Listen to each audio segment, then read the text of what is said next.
প্রতি মুহূর্তে ঘটে চলেছে অসংখ্য ঘটনা। নজর এড়িয়ে যাচ্ছে তুচ্ছ ঘটনা, হচ্ছে না সঠিক বিশ্লেষণ। রাজনৈতিক, সামাজিক, অর্থনৈতিক, সাংস্কৃতিক, বিনোদন সবকিছুতে থাকছে আমাদের নজর। সব বিষয়ে সবার আগে আলোচনা থাকছি আমরাই। দেখুন আশা নিউজের বিশেষ প্রতিবেদন ডিবেট ফর 1 আওয়ার। নজর রাখুন এই চ্যানেলে প্রত্যেক রবিবার, মঙ্গলবার, শুক্রবার রাত ঠিক 8:15 থেকে। নমস্কার, আশা নিউজের বিশেষ নিবেদন ডিবেট ফর 1 আওয়ারে প্রতিদিনের মতন আজও আমরা উপস্থিত হয়েছি। আমরা এই অনুষ্ঠানে বিশিষ্ট বেশ কিছু অতিথিকে উপস্থিত করি এবং তাদের সঙ্গে বর্তমান ভারতবর্ষ এবং পশ্চিমবঙ্গের রাজ্যের রাজনৈতিক পরিস্থিতি নিয়ে আমরা আলোচনা করি। আমরা এই অনুষ্ঠানে যে অতিথিকে আজকে পেয়েছি তিনি হচ্ছেন সোমনাথ চক্রবর্তী, এমটিএস মন্ডলের জিএস, ভারতীয় জনতা পার্টির অত্যন্ত তরুণ তুর্কি নেতা আমাদের মধ্যে উপস্থিত রয়েছেন। আমরা তৃণমূল কংগ্রেসের একজন নেতৃত্বকে আমরা আমন্ত্রণ জানিয়েছিলাম, কিন্তু শেষ মুহূর্তে তিনি উপস্থিত হতে না পারায় আজ আমরা এই সোমনাথ চক্রবর্তীর সঙ্গে আমরা এই আলোচনা সংগঠিত করব। 17তম লোকসভা নির্বাচনের পর্ব শেষ।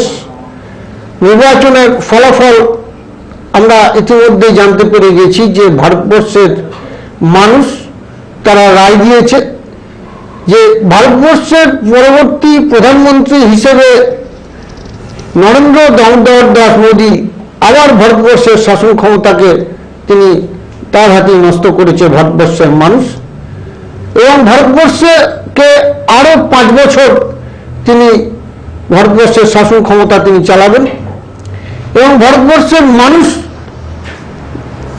আগামী দিন এটা দেখবে যে ভারতবর্ষের অর্থনৈতিক ব্যবস্থা, ভারতবর্ষের সমাজ ব্যবস্থা, ভারতবর্ষের বেকার সমস্যা এবং ভারতবর্ষের শিক্ষা ব্যবস্থা কতটা উন্নতি করতে পারছে এই বর্তমান সরকার। এই সরকার অন্যান্য যে পররাষ্ট্র নীতিগুলি রয়েছে সেই বিদেশ নীতির মধ্যে দিয়ে ভারতবর্ষকে অন্য রাষ্ট্রের সঙ্গে তারা কিভাবে সম্পর্ককে বজায় রেখে ভারতবর্ষকে বিশ্বের দরবারে এগিয়ে নিয়ে যাবে, এই সমস্ত বিষয়গুলোকে আমরা আজকে আলোচনা করব। সোমনাথবাবু, যে বিষয়টা আমরা প্রথমেই যে আলোচনা আনতে চাই যে এই যে বর্তমান যে সরকার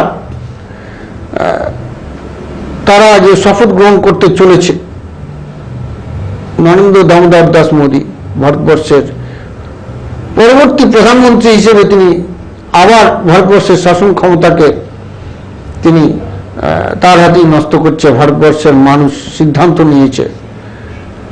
তো ভারতবর্ষের যে মূল যে বিষয়গুলো, যে বেকার সমস্যা, অর্থনীতির সমস্যা, ভারতবর্ষের যে শিক্ষা, নারী শিক্ষা, এই সমস্ত বিষয়গুলোকে এই যে সরকার কতটা এগিয়ে নিয়ে যেতে পারবে? সর্বপ্রথমে আমি আলোচনা শুরু করার আগে আমি আরো একবার আপনাদের চ্যানেলের মাধ্যমে আমাদের দুর্গাপুরবাসীকে আরো একবার কৃতজ্ঞতা জানাবো যে আপনারা আমাদের উপর ভরসা রেখেছেন। আমাদের মনের মধ্যে একটা ক্ষোভ ছিল যে আপনারা তৃণমূলকে, আপনারা কংগ্রেসকে, আপনারা সিপিএমকে বারবার পরীক্ষা করেছেন, একবারও আমাদেরকে ভরসা করুন। তো আমাদের সেই বিশ্বাসটাকে বা সেই আবেদনটাকে আপনারা সাড়া দিয়েছেন, সেই জন্য আমরা কৃতজ্ঞ।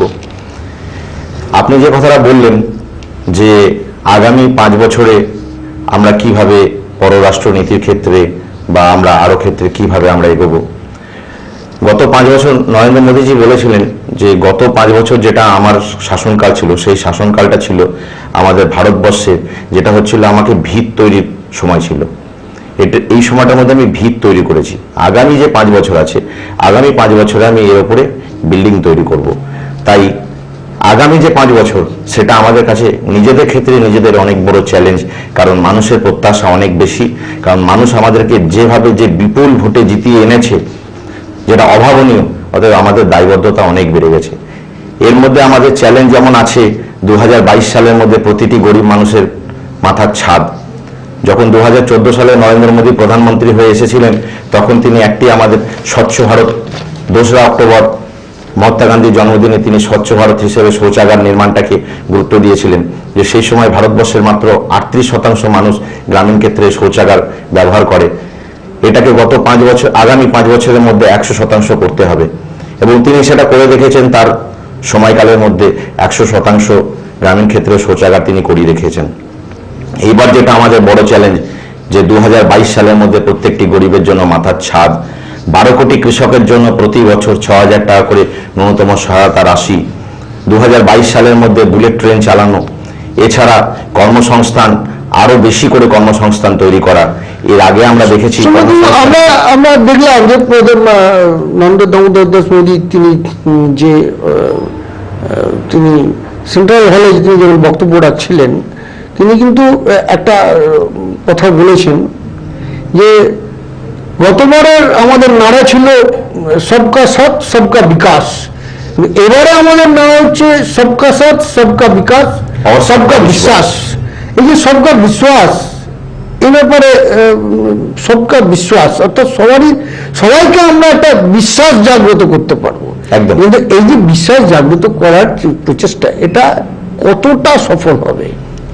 দেখুন, আমরা একটা জিনিস, আমরা শুধু নয়, কার্যকর্তা হিসেবে নয়, দেশের প্রত্যেকটি মানুষ জানে মোদি হে তো মুমকিন হ্যাঁ। মোদিজি যখন আছে তখন সবকিছুই সম্ভব। আমরা এবছরে আমাদের নারা সবকা সাথ সবকা বিকাশ আর সবকা বিশ্বাস করেছি। আমাদের কাছে কোনো বিশেষ ধর্মের কোনো স্থান নেই। 130 কোটি ভারতবাসী হচ্ছে আমাদের, এরাই আমাদের ধর্ম, এদেরকে নিয়ে আমাদের চলতে হবে। প্রত্যেকটি মানুষকে বিশ্বাস যোগাতে হবে। বিশ্বাস যোগানো কিভাবে যেতে পারে? সেক্ষেত্রে আমাদের নতুন নতুন কর্মসংস্থান তৈরি করতে হবে। কৃষকদের ক্ষেত্রে কৃষকদের যে সমস্যা রয়েছে, সেই কৃষকদের সমস্যা দূর করতে হবে। শিল্পক্ষেত্রে সমস্যা দূর করতে হবে। কাজ প্রচুর রয়েছে, দায়িত্ব প্রচুর রয়েছে, মানুষের স্বপ্ন প্রচুর রয়েছে, মানুষের আশা আকাঙ্ক্ষা প্রচুর রয়েছে। সেই আশা আকাঙ্ক্ষা আমাদের পূরণ করতে হবে।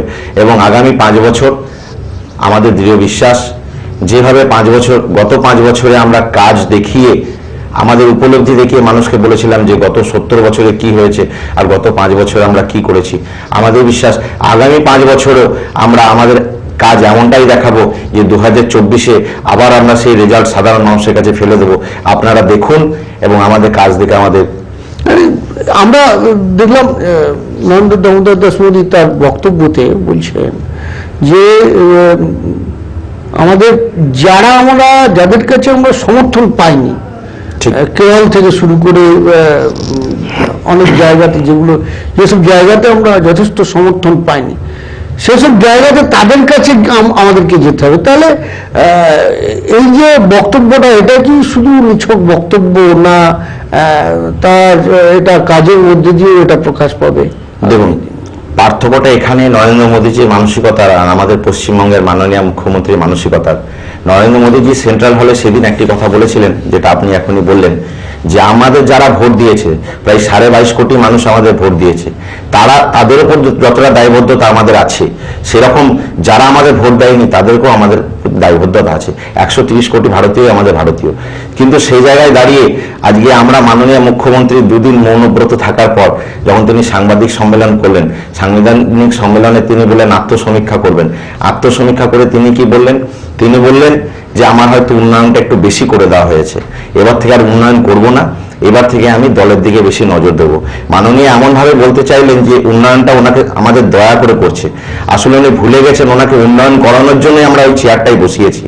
এটাতে সাধারণ মানুষই ওনাকে দয়া করে ওই চেয়ারটায় বসিয়েছে যে তুমি উন্নয়ন করবে, অথচ উনি বললেন উন্নয়নটা বেশি করা হয়ে গেছে, আমি অন্যদিকে নজর দেবো। আর যে গরু দুধ দেয়, আমি 100 বার আমি মুসলিম তোষণ করব, যে গরু দুধ দেয় তার লাঠও আমি খাবো। তার মানে উনি স্পষ্টভাবে ধর্মীয় মেরুকরণ সৃষ্টি করলেন। তিনি বললেন যে আগামী 2021 সাল পর্যন্ত আমি 100 বার মুসলিম তোষণ করব এবং আগামী দিনে আরো বেশি করে মুসলিম তোষণ করব। তার কারণ মুসলিমরা আমাকে ভোট দেয়, হিন্দুরা আমাদের ভোট দেয় না, তাই তাদের প্রতি আমার কোনো দায়বদ্ধতা নেই। কিন্তু নরেন্দ্র মোদীজির ক্ষেত্রে এই ধরনের কোনো ব্যাপার নেই।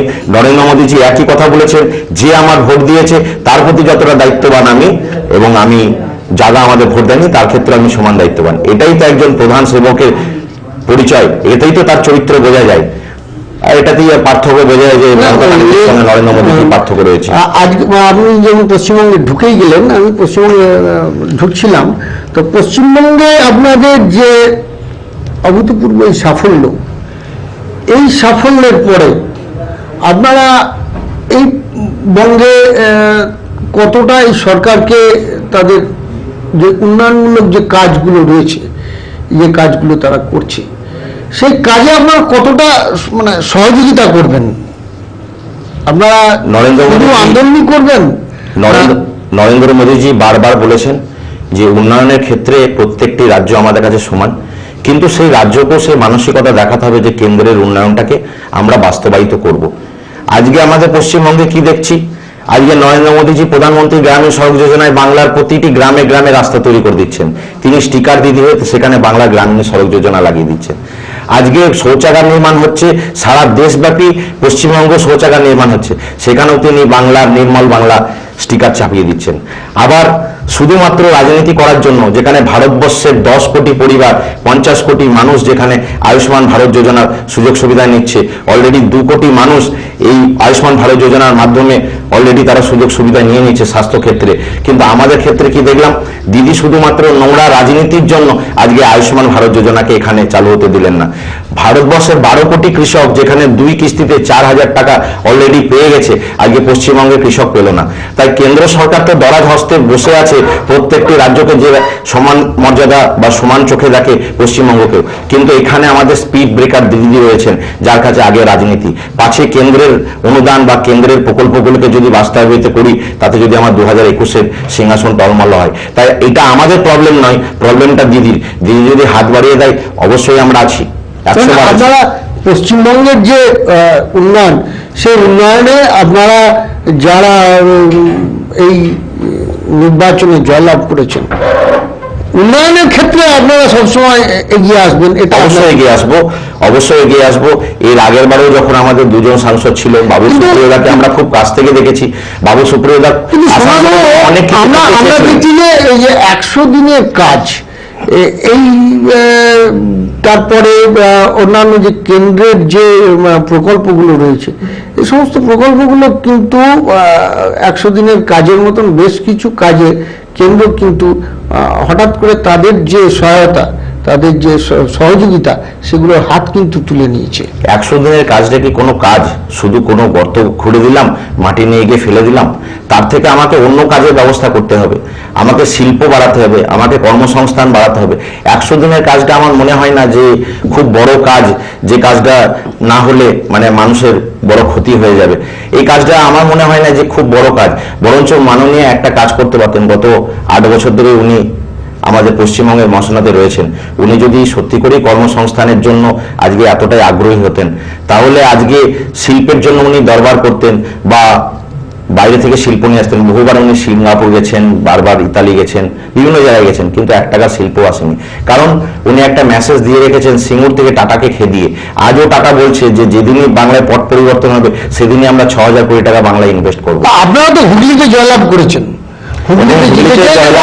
সিঙ্গুরের যে হুগলির যিনি সংসদ সদস্য হিসেবে যিনি জয়ী হয়েছেন, লকেট চট্টোপাধ্যায়, তিনি কিন্তু জয়ী হওয়ার পরে তিনি কিন্তু একটা তাৎপর্যপূর্ণ কথা তিনি বলেছেন যে সিঙ্গুর থেকে আবার নতুন করে শিল্পের জন্য আন্দোলন শুরু হয়। একদম আপনারা কি তাহলে আবার টাটাকে ফিরিয়ে আনার একটা প্রচেষ্টা বা পশ্চিমবঙ্গে শিল্প গড়ে তোলার যে প্রয়াস, সেক্ষেত্রে আপনারা উদ্যোগী হবেন? কারণ আপনারা কিন্তু এখন 18 জন সংসদ সদস্য রয়েছে, আমরা উদ্যোগী হব, 100% উদ্যোগী হব, কিন্তু এটাও আপনি জানেন যে শুধুমাত্র কেন্দ্র সরকারের আমাদের যারা সাংসদ রয়েছে তারা উদ্যোগী হলে হবে না, রাজ্য সরকারকে উদ্যোগী হতে হবে, দুজনে মিলেই তবে কাজটা হবে।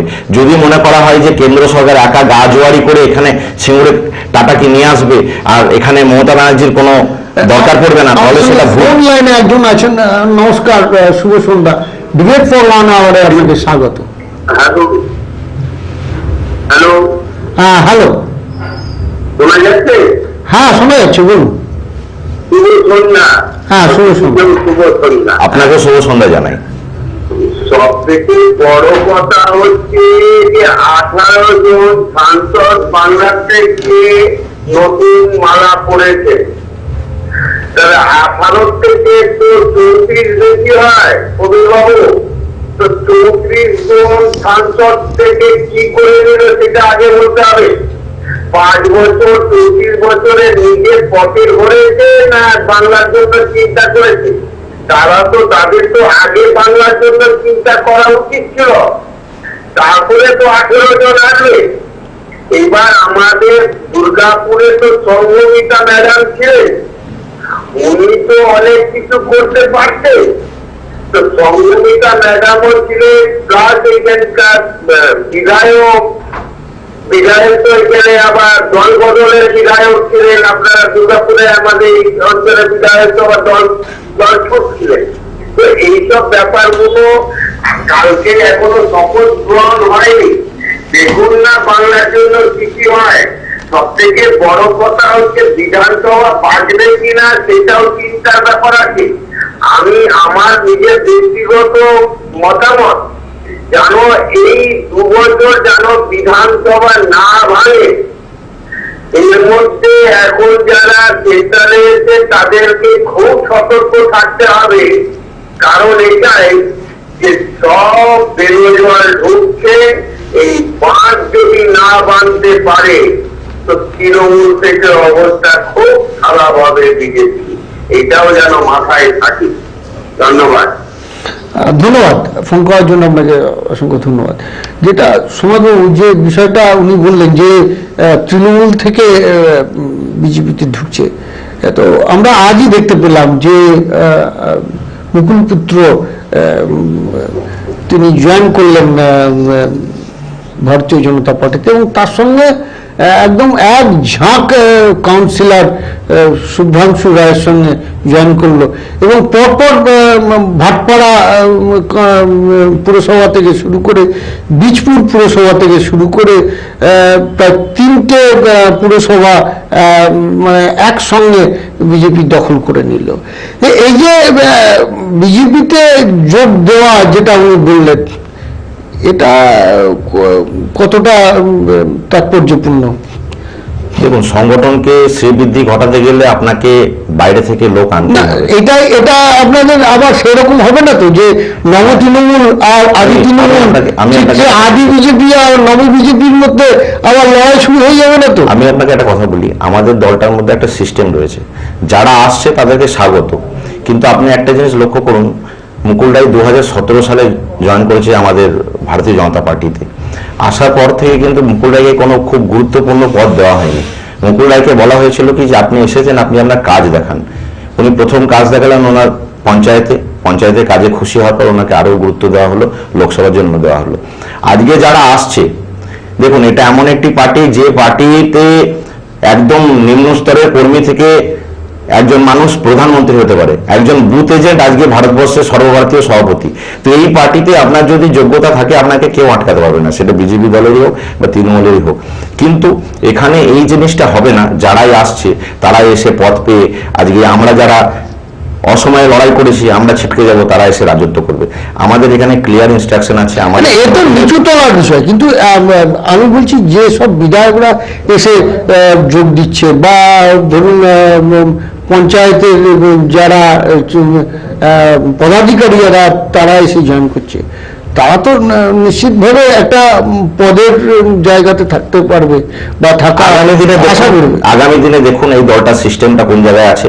তাদেরকে যারাই আসছে তাদেরকে যোগ্যতা দেখিয়ে আসতে হবে। তারা এইভাবে এসে তৃণমূলের মতো এখানে পদ পাবে না, কারণ তাদের কাছে একটা চোখের সামনে উদাহরণ আছে মুকুল রায়কে কোনো পদ দেওয়া হয়নি। মুকুল রায় যোগ্যতা দেখিয়েছে, তারপরে উনি আস্তে আস্তে আমাদের প্রথম সারিতে উঠে আসছেন। তাই যারা আসছেন তাদের ক্ষেত্রেও তাই, তাদেরকেও কাজ দেখাতে হবে। আর এটা বলতে পারি বেনজল এখানে ঢুকবে না, ছাঁকনি দিয়ে ছেঁকে নেওয়া হবে। অলরেডি আমাদের সর্বভারতীয় সভাপতি বলেছেন যে যেখানেই যা জয়েন করছে যা করছে কোনো অসুবিধা নেই, কিন্তু তাদেরকে সদস্য পদ দেওয়া হবে না। তাদের অতীত বর্তমান দেখে নেওয়া হবে, তাদের অপরাধিক কোনো ঘটনা আছে কিনা সমস্ত কিছু দেখে তারপর সদস্য পদ দেওয়া হবে। আজ আমরাও দুর্গাপুরে দেখছি, দুর্গাপুরে 76,000 ভোটে লিড হওয়ার পর আমরা বিজয় মিছিল বের করছি, তারপরে যারা তৃণমূলী তারাই আজকে পতাকা নিয়ে আবির মেখে জয় শ্রীরাম বলতে বলতে চলে যাচ্ছে, কিন্তু তারা তো আমাদের সদস্য নয়। সদস্য হতে গেলে আমাদের কাছে আসতে হবে, সদস্য পদ তাদেরকে আমরা দেবো যাদেরকে যোগ্য মনে করব, যাদের অতীত বর্তমান যাচাই করে মনে হবে যে হ্যাঁ এটা ঠিক আছে তবেই। আর না হলে যখন আপনিই দেখে নেবেন যে সমস্ত বেনজল আসছে, যখন দেখতে পাবেন যে এখান থেকে কিছু করার নেই, তারা এমনিই বেরিয়ে যাবে। আমরা কদিন আগে দেখলাম যে তৃণমূল কংগ্রেসের সুপ্রিমো, তিনি বাংলার মুখ্যমন্ত্রী, তিনি পদত্যাগের ইচ্ছা প্রকাশ করলেন এবং পদত্যাগের কথা তিনি মুকুল রায় সেটাকে সমালোচনা করে বলছেন এটা শুধুমাত্র একটা নাটক, নিছক নাটক। আবার উল্টো দিকে আমরা দেখলাম কংগ্রেস সভাপতি রাহুল গান্ধী, তিনিও পদত্যাগের জন্য অনড়, এখনো পর্যন্ত কিন্তু তিনি তার সিদ্ধান্তে অনড় রয়েছেন। এক্ষেত্রে বাংলার মুখ্যমন্ত্রী পদত্যাগ করতে চাইছে, রাহুল গান্ধী পদত্যাগ করতে চাইছে, তাহলে ভারতবর্ষের রাজনীতি কোন দিকে যাচ্ছে? দেখুন, মুকুল রায়জি যে কথাটা বলেছেন নাটক, কথাটা নাটকই। আজকে আমরাও কর্পোরেট সেক্টরে ছিলাম, যখন কোনো সংস্থা থেকে আমরা বেরিয়ে এসেছি তখন আমরা আমাদের বসদেরকে রেজিগনেশন দিতাম। এখানে মমতা ব্যানার্জি কাকে রেজিগনেশন দিচ্ছেন? মমতা ব্যানার্জি রেজিগনেশন দিচ্ছেন মমতা ব্যানার্জিকে। এই মমতা ব্যানার্জিকে কে বোঝাচ্ছে? মমতা ব্যানার্জি বোঝাচ্ছে যে না, দলের স্বার্থে তোমাকে থাকতে হবে। সেই মমতা ব্যানার্জির কথাটা কে শুনছে? না, মমতা ব্যানার্জি শুনছে। অতএব এখানে তো সবই একজনের মধ্যে আবর্তিত হচ্ছে। ঠিক রাহুল গান্ধীর ক্ষেত্রে তাই, রাহুল গান্ধী রেজিগনেশন দিচ্ছে রাহুল গান্ধীকে, এবং রাহুল গান্ধী সেটা বোঝাচ্ছে রাহুল গান্ধীকে যে না, তোমাকে থাকতে হবে দলের স্বার্থে। এবং সেই রাহুল গান্ধীর কথাটা রাহুল গান্ধী মানছে যে না ঠিকই, যখন আমায় বলেছে থাকতে হবে। তাই এটা নাটক ছাড়া আর কিছু নয়। যে মানুষটা দুদিন আগে 42 করে প্রধানমন্ত্রী হওয়ার জন্য দৌড়াচ্ছিল এবং যে কিনা অলরেডি তারা বের করে দিয়েছিল, মানে তাদের নির্বাচনে ইস্তাহার প্রকাশ করেছিল যে আমি যদি প্রধানমন্ত্রী হই তাহলে আমি কাশ্মীর সমস্যা মিটিয়ে দেবো, যিনি কিনা টেট সমস্যা মেটাতে পারেন না, যে কিনা কর্মসংস্থানের সমস্যা মেটাতে পারেন না, দীর্ঘদিন ধরে এসএসসি বন্ধ, ডিএ মেটাতে পারেন না, তিনি বলছেন কাশ্মীর সমস্যা মিটিয়ে দেবো। মানে হেলে ধরতে পারে না, উনি কেউটে সাথ ধরতে যাচ্ছিলেন, আমি ইস্তফা দিয়ে দেবো। অভূতপূর্ব সাফল্য বাংলার, একদম 2 থেকে একদম 18-তে। কিন্তু এই যে সাফল্য, এর পেছনে কিন্তু যে রাজনৈতিক মহলে একটা ব্যাখ্যা আছে, যেটা যে ব্যাখ্যাটা যে রামের ভোট, বামের ভোট রামে গিয়ে ঢুকে গেছে। এই যে বামেদের ভোট রামে, এটা কি আপনাদের প্রত্যাশিত ছিল? এতখানি একটা বামেদের ভোট আপনারা পাবেন এবং আপনারা সেই জায়গায় আপনারা সাফল্যের চূড়ায় পৌঁছাবেন? দেখুন, এই কথাটা ভুল। এবারের যে ভোটটা হয়েছে বা একবিংশ শতাব্দীর যে ট্রেন্ডটা হয়েছে, এর আগে পর্যন্ত যে ভোটটা ছিল, আমাদের এখানে জাতিবাদ ছিল, বংশবাদ ছিল, আঞ্চলিকতাবাদ ছিল। 2019-এর ভোট দেখিয়েছে যে আগামী দিনে লোকসভা নির্বাচন আর জাতিবাদ বা আঞ্চলিকতা বাদ দিয়ে হবে না। এখানে একটিতেই পরিচালিত হবে পুরো ভারতবর্ষের ভোট, সেটা হচ্ছে রাষ্ট্রবাদ। তাই এই যে ভোটটা পরিচালিত হচ্ছে, রাষ্ট্রবাদ কোনো রামের ভোট বামের ভোট নয়, রাষ্ট্রবাদের দ্বারা পরিচালিত হয়েছে।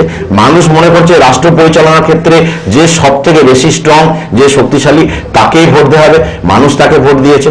এবং সব থেকে বড় জিনিস যেটা হাজার বছর ধরে শীত ঘুমে চলে যাওয়া হিন্দুত্ব, সেই হিন্দুত্ব আজকে জেগেছে। আর সেই জন্য আজকে ভারতবর্ষে হিন্দুত্বের জয়গান হয়েছে। এই ভোট আজকে অভাবনীয় সাফল্য আমরা পেয়ে থাকি, তাহলে রাষ্ট্রবাদের জন্য আর হিন্দুত্ববাদের জন্য পেয়েছি। মোদিজিকে ধন্যবাদ যে শীত ঘুমে থাকা হিন্দুদেরকে উনি জাগিয়েছেন এবং হিন্দুত্ববাদের জয় হয়েছে। আর এই জয়ে আঞ্চলিক দলগুলো আজকে খড়কুটোর মতো উড়ে গেছে। তার কারণ আঞ্চলিক দলগুলো কখনোই হিন্দুত্ববাদকে গুরুত্ব দেয় না। যেমন মমতা ব্যানার্জির মতো তারা স্পষ্ট বলে যে 100 বার মুসলিম তোষণ করবো, কারণ তারা আমার গরু, তারা আমাদের কাছে গরু, তারা আমাদেরকে। আপনি বলছেন যে আঞ্চলিক দলগুলোকে, কিন্তু যে আপনার এনডিএর সঙ্গে কিন্তু সেখানেও কিছু আঞ্চলিক দল আছে, সেখানে যেমন ওয়াইএসআর দল যেমন আছে, ওয়াইএসআর আমাদের সঙ্গে ছিল না, এবং হয়তো এবার আমাদের সঙ্গে এআইএডিএমকে আছে, যেমন মহারাষ্ট্রে শিবসেনা আছে। কিন্তু এই যে আঞ্চলিক দলগুলো, এরাও তো মোদী গভর্নমেন্টের সঙ্গে রয়েছে। আপনি দেখে নিতেন যদি শুধু আঞ্চলিক দল থাকবে না, এটা কিন্তু অমিত শাহ সহ একাধিক নেতৃত্বে এই কথাটা বলছে। অবশ্যই। কিন্তু এই যে আঞ্চলিক দলগুলো, এই আঞ্চলিক দলগুলো সাহায্য কিন্তু এনডিএ নিচ্ছে। আজকে এনডিএতে শিবসেনা যদি 18টা সিট পেয়ে থাকে, বা এআইএডিএমকে যদি বলেন, বা আপনার নীতিশ কুমারের জেডিইউ যদি বলেন, আজকে এদের যদি অভাবনীয় ফল হয়েছে, তার কারণ বিজেপি তাদের সঙ্গে যুক্ত ছিল, সেই কারণে তারা কিন্তু এত ভালো ফল করতে পেরেছে। আজকে যদি শুধুমাত্র বিজেপি থাকতো, তাহলে দেখতেন ফলটা এত ভালো করতে পারতো না। আপনারা ভুলে যাবেন না, এই বিহারেই গতবার যখন 2014 সালে নির্বাচন হয়েছিল, সেখানে বিজেপি একা লড়াই করেছিল, সেখানে জেডিইউ পরিস্থিতি কি ছিল। কিন্তু আপনারা এই যে গুজরাটের 26 এটা এটা এটা একদম অবিশ্বাস্য একটা ফল। এই 26 রাজস্থানে 25, রাজস্থানেও ঠিক একই। এটা এটা এটা কিন্তু এই যে ফল, এই ফলটা কিন্তু বিরোধীরা ইভিএমের একটা কারচুপি বা ইভিএমের একটা এটাকে কিন্তু সামনে নিয়ে আসছে। 6 মাস আগে যখন এই রাজস্থানে আমরা হেরে গেলাম, এই 6 মাস আগে যখন আমরা মধ্যপ্রদেশ, ছত্তিশগড়ে হেরে গেলাম, তখন ইভিএম ছিল সতী সাবিত্রী। আর আজকে যখনই এইখানেই আমরা ওয়াশ আউট করে দিলাম, মানে ইভিএম মেশিন যখন ওয়াশিং মেশিন হয়ে সমস্ত বিরোধীদের ধুয়ে দিল, তখন এই হয়ে গেল, ইভিএম মেশিন হয়ে গেল পতিতা। তাই মানুষ বুঝতে পারে যে এটা বিচারিতা, এটা বিরোধী দলের যারা 130 কোটি মানুষকে, জনাদেশকে যারা গুরুত্ব দেয় না, তারা এই ধরনের কথা বলে। যারা এই ধরনের নিচ মানসিকতা, যেমন মমতা ব্যানার্জি বলতে চাইছিলেন যে বিজেপি টাকা দিয়ে ভোট কিনেছে, তার মানে বলতে চাইছে যে এই ভারতবর্ষের প্রত্যেকটি মানুষ হচ্ছে বিকাও, মানে যাদেরকে টাকা দিয়ে কেনা যায়। আর একমাত্র মমতা ব্যানার্জি হচ্ছে ভারতবর্ষের মধ্যে সৎ, যাকে টাকা দিয়ে কেনা যায় না। অর্থাৎ মমতা ব্যানার্জি বলতে চাইছেন আমাদের পশ্চিমবঙ্গের প্রত্যেকটি মানুষ ভিখারি, এবং তাদেরকে টাকা দিয়ে ভোট কেনা হয়েছে। এর জন্য আগামী 2021 সালে সাধারণ মানুষকে ভিখারি বলার জন্য মমতা ব্যানার্জিকে আবার ওনাকে সাজা দেওয়া হবে। আপনার যে একাধিক যে মিটিং বা আপনাদের যে রথযাত্রা, এই যে রাজনৈতিক যে প্রোগ্রামগুলো ছিল, যে রাজনৈতিক কর্মসূচিগুলো ছিল, সেগুলো কিন্তু মমতা বন্দ্যোপাধ্যায় বিভিন্নভাবে বাধা দিয়েছে। এই যে বাধা দেওয়া বা এর ফলে কি আপনাদের একটা ভোট পার্সেন্টেজ বেড়ে গেছে? এটা কি অবশ্যই মানব। নরেন্দ্র মোদীজির প্রভাব যেমন আছে, তেমনি মমতা ব্যানার্জির প্রভাবেও আমাদের ভোট বেড়েছে। যেভাবে একজন মুখ্যমন্ত্রী নিজেকে একদম নিচু স্তরে নিয়ে এসে 130 কোটি নির্বাচিত প্রধানমন্ত্রীকে বলেন গালে ঠাস করে চড় মারবো, 100 বার কান ধরে উঠবস করাবো, মেরে হ্যাঙ্গারে টাঙিয়ে দেবো, কাঁকড়ের লাড্ডু খাওয়াবো, এই ধরনের কথা যদি বলে, তাহলে তো ভোট বাড়বে। এবং সব থেকে বড় কথা, আমি মমতা ব্যানার্জিকে আরো হয়তো আমাদের ফল ভালো হতো, যদিও উনি এত বড় অন্যায়টা ষষ্ঠ দফায় গিয়ে করেছিলেন, যে উনি বলছেন জয় শ্রীরাম নাকি গালাগাল। আর জয় শ্রীরাম বলার পর থেকে আমাদের পার্টি কর্মীদের অত্যাচার শুরু হয়ে গেছে, তাদেরকে জেলে পাঠানো শুরু হয়ে গেছে। তো পশ্চিমবঙ্গের হিন্দুরা বুঝে গেছে যে মমতা ব্যানার্জি জেহাদি শক্তির মদতদাতা, মুসলিম ভোটটার জন্য তিনি এখানে জয় শ্রীরাম বলতে দেবেন না। তিনি প্রত্যেকটি জনসভাতে লা ইল্লাল্লাহ ইল্লাল্লাহ বলতে পারছেন, কিন্তু বলছেন জয় শ্রীরাম বলা যাবে না, ও শব্দ মুক্ত। অবশ্যই এটা তো সম্পূর্ণ একটা পোলারাইজ, এটা মমতা ব্যানার্জি করেছেন। এটা মেরুকরণের রাজনীতি কিন্তু আমরা পশ্চিমবঙ্গে দেখতে পাচ্ছি। এর আগে কিন্তু এর আগের নির্বাচনে এই ধরনের মেরুকরণের, এটা কিন্তু বিজেপি আসার ফলে, গেরুয়া শিবির আসার ফলে এই মেরুকরণের রাজনীতি পশ্চিমবঙ্গে সৃষ্টি হয়েছে। এটা কিন্তু রাজনৈতিক মহলের একটা বিশ্লেষণ।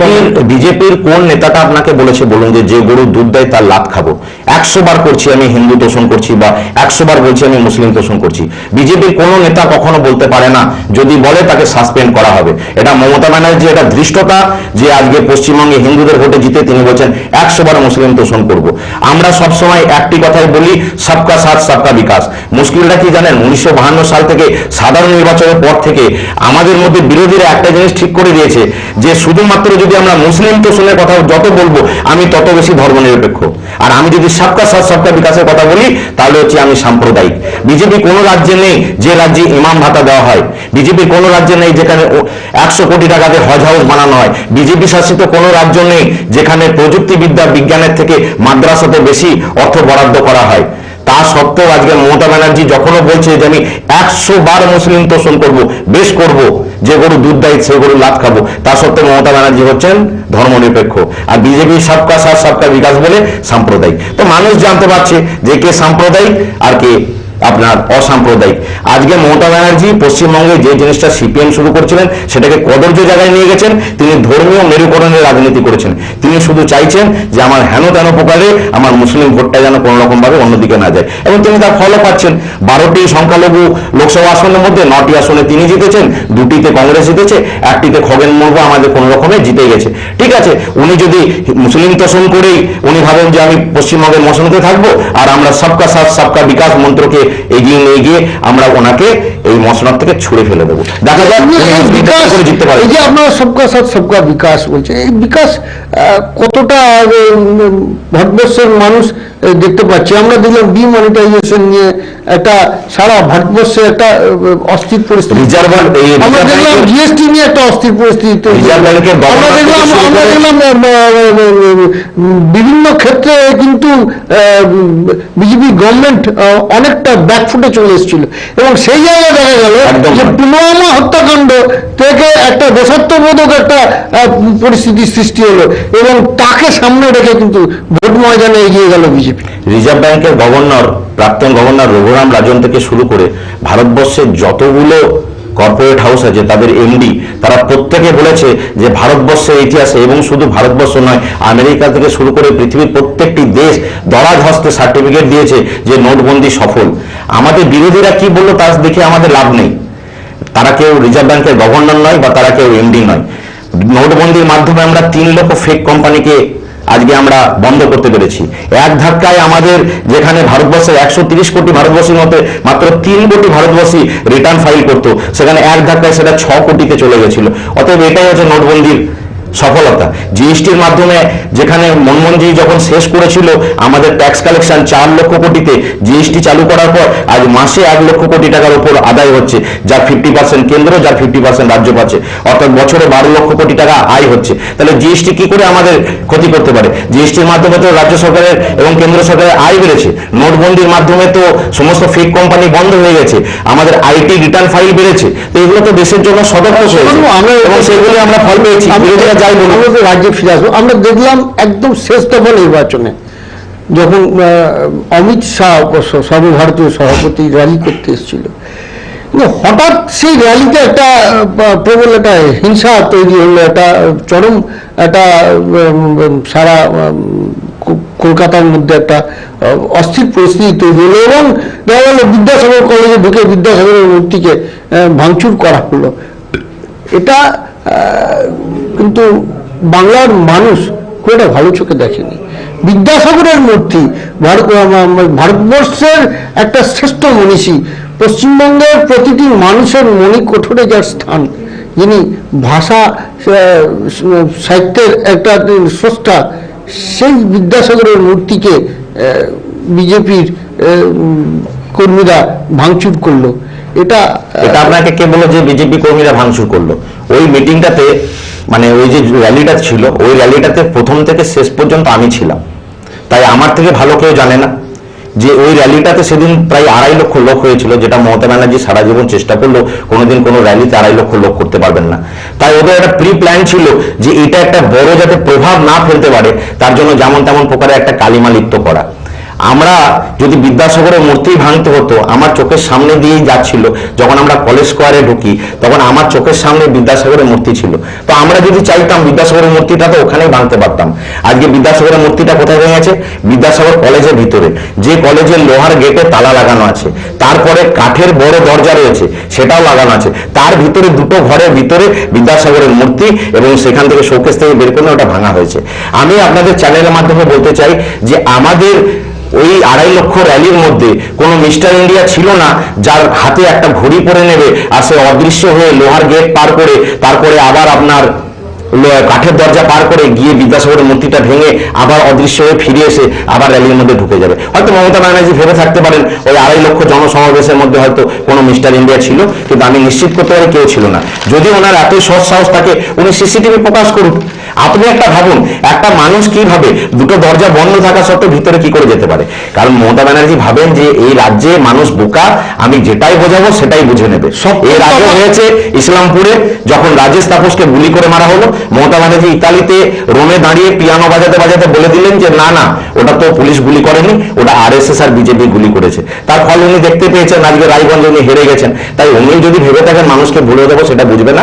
ওনার যদি ক্ষমতা থাকে উনি সিসিটিভি প্রকাশ করুন, বাস হয়ে যাবে। যে মানুষটা পুলওয়ামা হামলার পর যখন এয়ার স্ট্রাইক হয় বালাকোটে, সেখানে বলে আমার প্রমাণ চাই, আমার প্রমাণ চাই, 300 জন মারা গেছে না 350 জন মারা গেছে তার প্রমাণ চাই, সেই মানুষটা হঠাৎ করে বিদ্যাসাগর মূর্তির ক্ষেত্রে কেন বলছে কোনো প্রমাণেরই দরকার নেই, সিসিটিভি খারাপ আছে, কেন মানুষের সঙ্গে মিথ্যা কথা বলছেন? সোমাবাবু, এই যে 7ম দফা নির্বাচনে 9 কেন্দ্রে নির্বাচন হয়েছে, 7ম দফা নির্বাচন, এই বিদ্যাসাগরের মূর্তি ভাঙার কি একটা প্রভাব যে কোনো কেন্দ্রে কিন্তু জয়লাভ করতে পারে? কোনো প্রভাব ফেলেনি, কারণ এই 7ম দফার যে 9টি আসনে ভোট হয়েছে, প্রায় প্রত্যেকটি আসনে সংখ্যালঘু ভোটের জন্য আমরা হেরেছি। উত্তর কলকাতার ক্ষেত্রেও তাই, ওয়ার্ড ভিত্তিক আমার কাছে রেজাল্ট আছে যে কোথা থেকে আমরা এগিয়ে গেছি। ইভেন মমতা ব্যানার্জি নিজের ওয়ার্ডে হেরেছেন, 496 ভোটে 73 নম্বর ওয়ার্ডে হেরেছেন। রাসবিহারী ওনার সামনে সেই বিধানসভা আমরা দখল করেছি। শুধু তাই নয়, ব্যাপারটা হচ্ছে সেখানে একটা সংখ্যালঘু ভোট ফ্যাক্টর হয়ে দাঁড়িয়েছে, বাকি কোনো কিছু নয়। বিদ্যাসাগরের মূর্তি, কারণ এর আগে তৃণমূলীরা আমরা দেখেছি হাজরা মোড়ে শ্যামাপ্রসাদ মুখার্জির মূর্তি ভেঙেছে, লেক টাউনে আমরা দেখেছি ফেলে দিয়েছে। ভোট পরবর্তী আলোচনা, আমাদের সময় একদম শেষ হয়েছে, ভোট পরবর্তী যে হিংসা, এই নিয়ে একটু আলোচনা করবো। ভোট পরবর্তী ক্ষেত্রে আমরা দেখি যে বহু জায়গায় তৃণমূল কংগ্রেসের পার্টি অফিসকে ভারতীয় জনতা পার্টি বিজেপির কর্মীরা রাতারাতি দখল করে নিচ্ছে এবং সেখানে বিজেপির পতাকা উড়িয়ে দিচ্ছে। তাদের এই বিষয়টা কিন্তু অত্যন্ত একটা অগণতান্ত্রিক বিষয়। এটা কিন্তু তৃণমূল কংগ্রেসের নেতৃত্বটা আজকে কিন্তু এটা অভিহিত করছে মিডিয়ার কাছে। কোনো কোথাও জোর করে কিছু করা হচ্ছে না, তারাই আজকে স্বতঃস্ফূর্তভাবে তৃণমূল থেকে আজকে সেটাকে গেরুয়াতে তারা আজকে মিশিয়ে দিচ্ছে। আমরা দেখছি একাধিক কেন্দ্রে রাতারাতি দেখা যাচ্ছে যে ভারতীয় জনতা পার্টি কেন্দ্রে ভাটপাড়ায় একদম পার্টি অফিসের রং বদলে দেওয়া হচ্ছে, গেরুয়া রং সেখানে করে দিয়ে পার্টি অফিসগুলোকে, তৃণমূল কংগ্রেসের পার্টি অফিসগুলোকে, সেখানে স্থানীয় মানুষ মনে করছে যেটা ভালো বুঝছে যে না আর তৃণমূল এই দলটা করা যাবে না। এই দলটা যখন সরাসরি বলে দিয়েছে যে আমরা মুসলিম তোষণ ছাড়া আর কিছু করব না, তাহলে মানুষ বুঝতে পারছে যে না, তার মানে এই দলটাই হিন্দুদের দিকে নেই, তাহলে আমাদের যে দল আমাদেরকে সবকা সাথ সবকা বিকাশ মন্ত্রকে যে দল পরিচালিত করবে আমরা সেই দলে যাব। তাই মানুষ আজকে হাজারে হাজারে লক্ষে লক্ষে স্বতঃস্ফূর্তভাবে এগিয়ে আসছে। আর এই জেহাদি শক্তির মদতদাতা তৃণমূল সরকারকে পতন করার জন্য তাদের আজকে রং নাম নিশান মিটিয়ে দিচ্ছে। এটা সাধারণ মানুষ করছে, এটা সাধারণ মানুষ স্বতঃস্ফূর্তভাবে। আমরা এটাকে বিশ্বাস করি না বা আমাদের পার্টিকর্মী এর সঙ্গে যুক্ত নেই, কিন্তু এর জন্য মমতা ব্যানার্জি দায়ী। কারণ মমতা ব্যানার্জি স্পষ্টভাবে বলে দিয়েছেন যে তিনি মুসলিমদের নিয়ে তোষণ করবেন। তাই আজকে পশ্চিমবঙ্গে হিন্দুরা আজকে সংবাদ মাধ্যমে দেখতে পেলাম যে মুকুল রায় তিনি কিন্তু ঘোষণা করেছেন যে আগামী 1 সপ্তাহের মধ্যে আরো কয়েকজন তৃণমূল কংগ্রেসের নেতা জয়েন করবে। যেমন শুভ্রাংশু রায় যেমন জয়েন করলো, তার সঙ্গে যেমন একাধিক কাউন্সিলররা যেমন জয়েন করেছে, ঠিক তেমনি আগামী 1 সপ্তাহের মধ্যে আরো তৃণমূল কংগ্রেসের বেশ কয়েকজন বিধায়ক তারা বিজেপিতে তারা জয়েন করবে। তাহলে কি বিজেপিতে আসা শুরু হয়ে গেল এবং তৃণমূল কংগ্রেসের ধস নামানো শুরু করলো ভারতীয় জনতা পার্টি? লোকসভা ভোটের আগে থেকে তৃণমূলের ধস নামা শুরু হয়েছে। এবার তো ভোটের রেজাল্ট বেরিয়েছে, এবার আপনারা দেখতেই পাচ্ছেন। আজকে কৈলাস বিজয়বর্গীয়জি সাংবাদিক সম্মেলনে একটা কথা বলেছিলেন যে যেমন বাংলায় 7 দফায় ভোট হয়েছে, তেমনি 7 দফাতে এখানে জয়েন হবে। তার মধ্যে আজ হলো প্রথম দফা, এরপরে আরো 6টা দফা বাকি। সম্পূর্ণ জুন মাস ধরে এটা চলবে। এবং একটা কথা বলেও দিয়েছে যে তৃণমূল থেকে যে আসবে তাকেই নেওয়া হবে না, যাকে মনে করা হবে যে যোগ্য তাদেরকেই নেওয়া হবে। আর যারা জয়েন করেছে তার মধ্যে অলরেডি আমাদের ভাটপাড়া, কাকিনাড়া, নৈহাটি এবং হালিশহর 4টে পৌরসভা চলে এসেছে। এবং মুকুল রায়জি এই কথাও বলেছেন পশ্চিমবঙ্গের 128টি পৌরসভার মধ্যে এই মুহূর্তে 60টি পৌরসভা, এই 60% পৌরসভা আমরা তৈরি করে ফেলেছি নিজেদের হাতে দখল করে না। এবার শুধু সময়ের অপেক্ষা। আমরা চিন্তিত যে তৃণমূল দলটা 2021 সাল পর্যন্ত তাদের টার্মটাকে টিকিয়ে রাখতে পারবে কিনা। কারণ এই দলে একমাত্র হান্টার নিয়ে ঘুরে বেড়ানো এই দিদির থেকে সবাই পরিত্রাণ পেতে চাইছে। এই একতন্ত্র হিটলার দিদির কাছ থেকে সবাই চাইছে যে বিজেপির এই মুক্ত বাতাসে এসে যেন হাঁপ ছেড়ে বাঁচতে পারি, তাই একটা হিড়িক লেগেছে। দেখুন শেষ পর্যন্ত কি হয়। মনে তো হচ্ছে না 2021 সাল পর্যন্ত এই দলটা থাকবে। কিছু জন হয়তো থাকবে ওনার বিশ্বস্ত সৈনিক, বাকি সকলেই হয়তো এইদিকে চলে আসবে একটু হাত পা ছেড়ে, মানে একটা প্রাণ ভরে নিঃশ্বাস নেওয়ার জন্য। শোনো, এটাই যদি হয় যে তৃণমূল কংগ্রেস থেকে রাতারাতি ভারতীয় জনতা পার্টিতে বা বিজেপিতে এসে সব যোগ দিচ্ছে, তাহলে তো এই বিজেপিটা তাহলে তো তৃণমূল কংগ্রেসের একটা উল্টো পিঠ।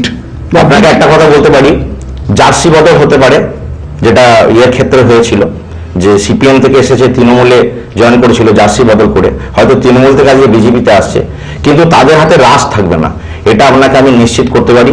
সেটা আপনারা লক্ষ্য করে থাকবেন মুকুল রায়ের ক্ষেত্রে। মুকুল রায়ের মতো একজন তাবড় নেতা, যেখানে নিজের হাতে তৃণমূলকে তৈরি করেছিল, সেই মুকুল রায় 2017 সালের নভেম্বর মাসে জয়েন করেছে, কিন্তু আজ অবধি তাকে কিন্তু কোনো পোস্ট দেওয়া হয়নি। আজকে তিনি নিজের যোগ্যতার পরিচয় দিচ্ছেন এবং একটু একটু একটু করে এগিয়ে যাচ্ছেন। এইভাবে পরিচয় দিতে থাকলে অবশ্যই তাকে একটা গুরুত্বপূর্ণ দায়িত্ব দেওয়া হবে। তাই এটাই আমাদের বার্তা বিজেপির ক্ষেত্রে, যে এই দলটি এমন একটি দল, এই দলের যে একদম নিচু স্তরের যে কর্মী, সে যদি প্রধানমন্ত্রী হতে পারে, যদি বুথ এজেন্ট আজকে সর্বভারতীয় সভাপতি হতে পারে, তোমরা আসছো, এসে কিন্তু পদ পাবে না। তোমাদের আজকে কাজ দেখাও, কাজ দেখেই তোমরা পদ কেন, তোমরা প্রধানমন্ত্রী পর্যন্ত হতে পারো, কিন্তু তোমাদের কাজ দেখাতে হবে। এটা হবে না। আপনারা কি নিশ্চিত যে আগামী বিধানসভা নির্বাচনে আপনারা পশ্চিমবঙ্গের ক্ষমতা মসনদকে দখল করবেন? এই মুহূর্তে যদি বিধানসভা হয়, বিধানসভা হওয়ার রেজাল্ট যা বলছে যে 148 ম্যাজিক ফিগারের মধ্যে 129টাতে আমরা এগিয়ে আছি। আজকে যদি ভোট হয়, 2021 ছেড়ে দিন, আমরা 148-এর ম্যাজিক ফিগার আমরা শেষ করে দেবো।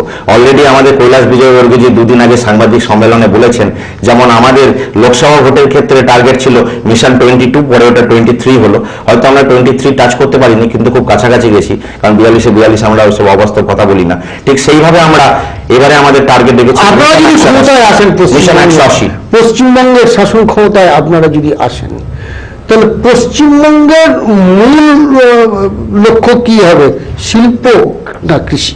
অবশ্যই দুটোকে, কৃষি এবং শিল্প দুটোরই সহাবস্থান থাকবে পশ্চিমবঙ্গে, দুটোই থাকবে। তবে বহুদিন যাবৎ হয়ে গেল পশ্চিমবঙ্গে শিল্প নেই, শিল্পের উপর আমাদের জোর অবশ্যই দিতে হবে। এবং পশ্চিমবঙ্গে আজ থেকেই লাইন দিয়ে রয়েছে, টাকা তো বলেই দিয়েছে 6000 কোটি টাকা ইনভেস্ট করব, আম্বানি থেকে শুরু করে সমস্ত শিল্পপতি লাইন দিয়ে আছে যে কবে এই হান্টার দিদি পশ্চিমবঙ্গের মসনদ থেকে নেমে যাবে আর এখানে বিজেপি সরকার গঠিত হবে। আসার সঙ্গে সঙ্গে এখানে শিল্পে যেমন জোর দেওয়া হবে, সেই সঙ্গে কৃষি ব্যবস্থা ঢেলে সাজানো হবে।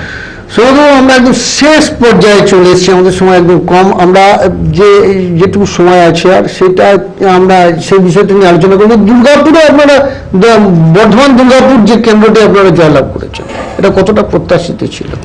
দেখুন, বর্ধমান দুর্গাপুর কেন্দ্রটাতে প্রত্যাশিত ছিল বলতে আমরা প্রথম থেকেই টার্গেট করেছিলাম। গতবারও দেবশ্রী চৌধুরী যখন এখান থেকে দাঁড়িয়েছিল, দুর্গাপুর লিড দিয়েছিল, কিন্তু আমরা হেরেছিলাম সংখ্যালঘু অধ্যুষিত মন্তেশ্বর, গলসি, ভাতার, বর্ধমানে। এবারও কাউন্টিং এর দিন আমি সকাল 6টা থেকে রাত্রি 1টা পর্যন্ত ছিলাম। আমরা একটাই টার্গেট করেছিলাম যে 75,000 থেকে 1 লক্ষ ভোট যদি আমরা দুর্গাপুর থেকে আমরা যদি তুলে দিতে পারি, তাহলে আমাদের জয় নিশ্চিত। হয়তো আমরা খুব কান ঘেঁষে বেরিয়ে যাব, কিন্তু আমরা বেরিয়ে যাব। এবং আমরা এটাই গর্বিত যে আমরা যে প্ল্যানিং করেছিলাম 75,000 থেকে 1 লাখ, আমরা 76,000 ভোটে লিড করেছিলাম। এই 76,000 ভোটই শেষ পর্যন্ত, সঙ্গে 10,000 গোলসির ভোট অ্যাড হয়ে 86,000, এটাই কিন্তু শেষ পর্যন্ত আমাদের জিতেছে। 2439 ভোটে আমরা জিতেছি। তো আমাদের টার্গেট একটাই ছিল যে দুর্গাপুরটাকে, সেই জন্য আলোচিত আমরা একটা কথাও বলেছি। সংসদ সদস্য SS আলুওয়ালিয়া, তিনি দার্জিলিংয়ে আগে সংসদ সদস্য ছিলেন, কিন্তু সেখানকার মানুষের কিন্তু একটা অভিযোগ ছিল যে তিনি এলাকায় খুব বেশি আসেননি। তো এই সংসদ সদস্যর কাছে আপনারা কতটা প্রত্যাশিত ভাবে? হয়তো উনি এলাকাতে কম এসেছেন, কিন্তু ওনার সংসদীয় যে তহবিলের টাকা তিনি একদম যথার্থভাবে খরচা করেছেন। এই নিয়ে কোনো নেই। আর সংসদীয় এলাকার থেকে সবথেকে বড় কথা আমি মনে করি, সংসদে থেকে আমি তাকে পাঠাচ্ছি, অবশ্যই যেমন আমার এলাকায় আসতে হবে, তেমনই সঙ্গে আমার এটাও দরকার যে আমার সংসদীয় এলাকার কথা সংসদে তুলে ধরা।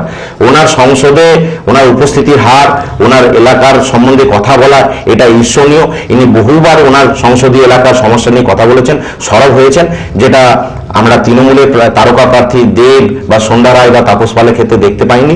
তবে এখন আমরা আশাবাদী যে দুর্গাপুরের ক্ষেত্রে উনি যেমন সংসদে নিজের কথা তুলেও ধরবেন, তেমনই আমরা ওনাকে রেগুলার পাবো। এবং অলরেডি আপনাকে বলে দিই, দুর্গাপুরের 27 নম্বর ওয়ার্ডে কমিউনিটি সেন্টার মোড়ে অলরেডি যাতে উনি সপ্তাহে 2 দিন বসবেন, আমাদের অফিস তৈরি হয়ে গেছে। 1-2 দিনের মধ্যে মোদীজির শপথ গ্রহণ অনুষ্ঠান হয়ে গেলে উনি এসে আনুষ্ঠানিক উদ্বোধন করবেন। দুর্গাপুরে উনি থাকবেন। একটা কথাই ওনাকে বলে দিয়েছিলাম সেই দিন, যে দুর্গাপুর আজকে আপনাকে জেতালো, আজকে যদি আপনি সংসদে যাচ্ছেন দুর্গাপুরের এই 2টি বিধানসভার জন্য, তাই আপনি নিজের সংসদীয় এলাকাতে অবশ্যই নজর দেবেন, কিন্তু দুর্গাপুরের দিকে একটু বিশেষ নজর দেবেন। আমরা খুশি যে উনি সেটাকে উনি গুরুত্ব দিয়েছেন এবং দুর্গাপুরে উনি সপ্তাহে 2 দিন বসবেন। দুর্গাপুরের উনি সংসদ সদস্য হিসেবে যখন নির্বাচিত হয়েছেন, তখন কিন্তু কোনো বিশেষ কোনো রাজনৈতিক দলের উনি কোনো ব্যক্তিত্ব নন, তিনি একটা সরকারি ব্যক্তিত্ব, এবং তার কাছে সমস্ত দলের মানুষ যেতে পারে এবং দুর্গাপুরের মানুষের যে কোনো সমস্যা তার কাছে গেলে নিশ্চিতভাবে তার কাছে তিনি সমাধান হবে। এই যে দুর্গাপুরের উন্নয়ন, মানে দুর্গাপুরে একটা শিল্পাঞ্চল, এই শিল্পাঞ্চলে কিন্তু একাধিক সমস্যা রয়েছে। অবশ্যই শিল্পের সমস্যা রয়েছে। শিল্পে আমরা আলোচনা সময় নাই, তাহলে আমরা আলোচনা করতে পারতাম। যেমন এমএমসি কারখানা দীর্ঘদিন ধরে বন্ধ হয়ে পড়ে আছে, অনেক এমএমসি কারখানা খোলার একটা কথা উঠেছিল। এছাড়া অ্যালো স্টিল প্রায় ঢুকছে, অ্যালো স্টিলের উপরে একটা বড় খাড়া ঝুলছে। আমরা দুর্গাপুর স্টিল প্ল্যান্টের মডার্নাইজেশন নিয়েও সেখানে একটা টাল বাহানা চলছে। আমরা দেখতে পেলাম যে ওবিজিএল ফার্টিলাইজার কারখানা যেগুলো সেগুলো বন্ধ হয়ে পড়ে। তো শিল্পের জন্য তিনি কতটা আগ্রহী হবে? দেখুন, উনি হচ্ছেন দীর্ঘদিনের সাংসদ, তাই উনি দুর্গাপুরের পরিস্থিতি বা সবকিছু সম্বন্ধে উনি ওয়াকিবহাল। তাই আগামী দিনে শিল্পে কিভাবে এগোনো যায়, কিভাবে দুর্গাপুর যে রুগ্ন শিল্পাঞ্চলে পরিণত হয়েছে সেটাকে কি করে পুনরুজ্জীবিত করা যায়, সেই সম্বন্ধে অনেক প্ল্যানিং ওনার আছে। ঠিক আছে, আপনারা শুধু দেখতে থাকুন আগামী 5 বছরে উনি কিভাবে দুর্গাপুরের জন্য এবং পুরো সংসদীয় এলাকার জন্য কি ডেভেলপমেন্ট করেন। কিন্তু হ্যাঁ, এটাও আমরা গ্যারান্টি দিচ্ছি আপনাকে যে উনি চেষ্টা করবেন, কিন্তু পদে পদে বাধা তৃণমূলীদের তরফ থেকে আসবে। যেভাবে বাবুলদাকে আমরা দেখেছি, বাবুলদা হাল ছাড়েননি, উনি আসানসোলের জন্য অনেক কিছু করেছেন, কিন্তু আরো অনেক কিছু করতে পারতেন যদি মালয় ঘটক, যদি জিতেন তয়ের কাছ থেকে উনি সহায়তা পেতেন, কিন্তু পাননি। অসংখ্য ধন্যবাদ আজকের এই অনুষ্ঠানে আসার জন্য। আমরা আগামী দিন আবার নিশ্চিত আলোচনা সমাধানকে পাবো। আজকের মতন আমরা এই অনুষ্ঠান শেষ করতে বাধ্য হচ্ছি। সকলকে ধন্যবাদ জানিয়ে আজকের এই অনুষ্ঠান শেষ করলাম। Good night.